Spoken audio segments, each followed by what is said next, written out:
प्रत्येक व्यक्ति की यही कामना रहती है कि इस जीवन में उसे सभी सुख प्राप्त हो और मृत्यु के उपरांत मोक्ष की प्राप्ति हो। परंतु न तो उसे पूरे जीवन में सुख की प्राप्ति होती है और न ही मृत्यु उपरांत मोक्ष की। तो आज हम आपको भगवान शिव द्वारा बताए 10 मार्ग बताएंगे जिनका पालन करके कोई भी मनुष्य एक ही जीवन में भोग तथा मोक्ष दोनों फलों की प्राप्ति कर सकता है। एक बार माता पार्वती ने भगवान शिव से पूछा कि हे नाथ, मनुष्य अपने एक ही जीवन में भोग तथा मोक्ष की प्राप्ति कैसे कर सकता है। तब भगवान शिव ने कहा, हे पार्वती, आज मैं तुम्हें 10 ऐसे मार्ग बताता हूँ जिन पर चलकर मनुष्य भोग तथा मोक्ष दोनों फलों की प्राप्ति कर सकता है। इससे पहले कि आप कथा में खो जाएं, वीडियो को लाइक करके चैनल पर नए हो तो चैनल सब्सक्राइब करें।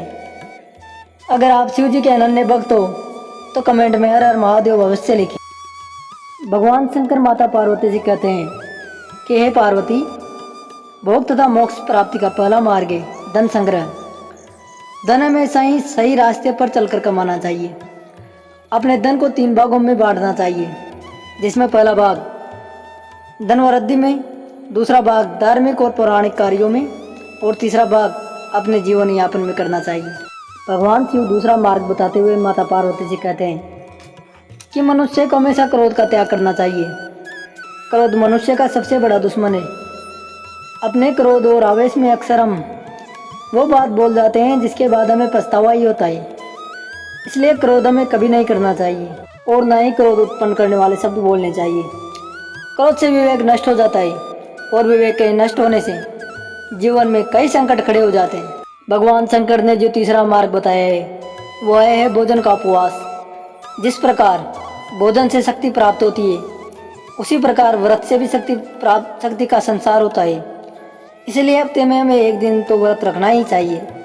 यदि न रख पाए तो शिवरात्रि का व्रत तो रखना ही चाहिए। इससे भगवान की कृपा बनी रहती है।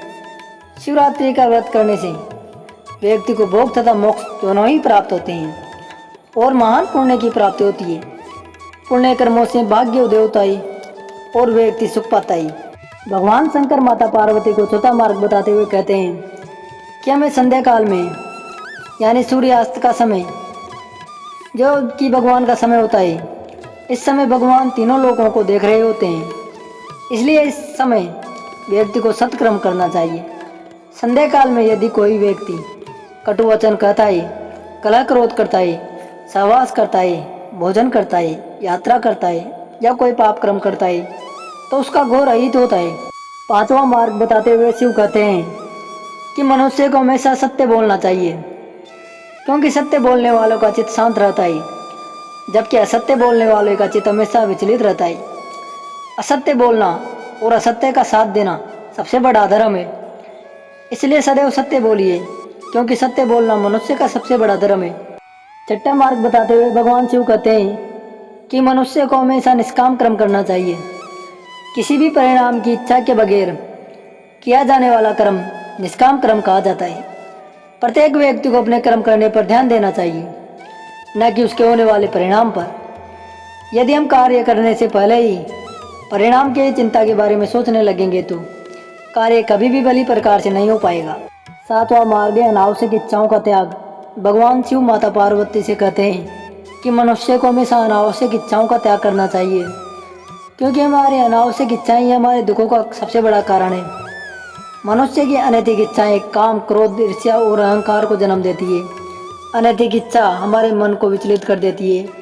जब व्यक्ति अनावश्यक इच्छाओं के जाल में फंस जाता है, वो अपना जीवन नष्ट कर लेता है। अतः अनावश्यक इच्छाओं का त्याग देने से ही महासुख की प्राप्ति होती है। मोह का त्याग। भगवान शिव माता पार्वती से कहते हैं मनुष्य को मोह का त्याग करना चाहिए, क्योंकि मोक्ष प्राप्ति के लिए सांसारिक मोह माया का त्याग जरूरी है। इस दुनिया में प्रत्येक मनुष्य को किसी न किसी व्यक्ति या परिस्थिति से आसक्ति या मोह हो जाता है और यही मोह भय और पीड़ा को जन्म देता है। मोह मनुष्य के विवेक को जागृत नहीं होने देता, इसलिए मोह माया का त्याग जरूरी है। 9वां मार्ग सकारात्मक कल्पना। भगवान शिव माता पार्वती से कहते हैं कि कल्पना ज्ञान से भी अधिक महत्व रखती है। जो व्यक्ति जैसा विचार और कल्पना करता है वो वैसा ही हो जाता है। ध्यान करें, सकारात्मक सोच रखें और जब भी करें अच्छी कल्पनाएं ही करें। भगवान शिव ने 10वां और अंतिम मार्ग बताया है, पशु नहीं मनुष्य बनो। मनुष्य का जन्म लिया है तो मनुष्य बनो, न कि पशुओं जैसा व्यवहार करो। मनुष्य में जब तक राग, द्वेष, ईर्ष्या, वैमनस्य, अपमान तथा हिंसा जैसी वृत्तियां रहती है तब तक वह इंसान नहीं पशु के समान है। जो पशु है वह पशु कर्म करता है, लेकिन मनुष्य को तो हमेशा मानव कर्म और सदैव अच्छा व्यवहार ही करना चाहिए।